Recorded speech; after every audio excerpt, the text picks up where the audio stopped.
ঠেলায় আহে ধাক্কায় যায়, ঠেলায় আহে ধাক্কায় যায়। কথা ছিল বাংলাদেশকে সুন্দর করে গড়বে, বাংলাদেশের মানুষকে একটা বৈষম্যহীন বাংলাদেশ উপহার দেবে। কিন্তু এখন দেখা গেছে যে বাংলাদেশ যারা গড়বে, বাংলাদেশের কারিগর, তাদের মধ্যেই এখনো তারা নিজেদেরকে গড়তে পারে নাই।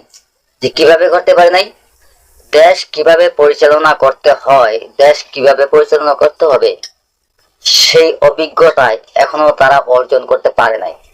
তো আমাদেরকে বৈষম্যহীন এবং নিরাপদ একটা বাংলাদেশ তারা কিভাবে উপহার দেবে? তারা তো তাদের নিজেদেরকে গড়ে তুলতেই ব্যস্ত হয়েছে। তার বাস্তব প্রমাণ যেটা, আমি একটা উদাহরণ দিচ্ছি, সেটা হলো আমরা সকলেই যোগাযোগের মাধ্যম হিসাবে ইন্টারনেটকে বেছে নিয়েছি। এটা সবাই আমার সাথে একমত হবেন আশা করি। কারণ অফিস আদালতে যে কোনো জায়গায় ইন্টারনেট ছাড়া কোনো কাজ হয় না। এখন ইন্টারনেটের যে অবস্থা, ভাই ঠেলায় আহে ধাক্কায় যায়, ঠেলায় আহে ধাক্কায় যায়। আপনি এমবি কিনছেন, ইয়া কি অবস্থা, ওয়াইফাই চালিয়ে গেছেন, ইয়া কি অবস্থা।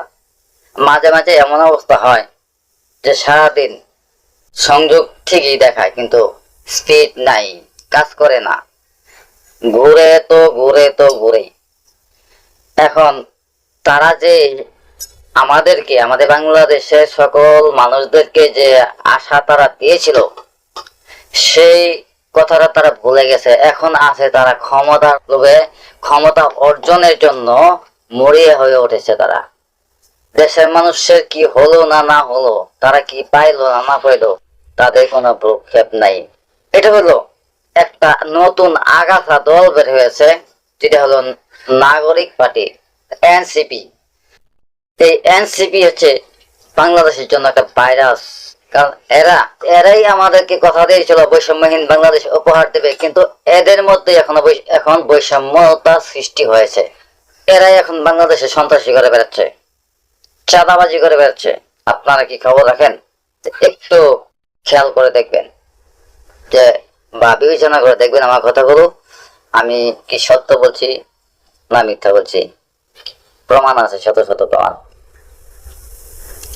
আমার মুখের কথা না এটা। তো আশা করি সবাই ভালো থাকবেন।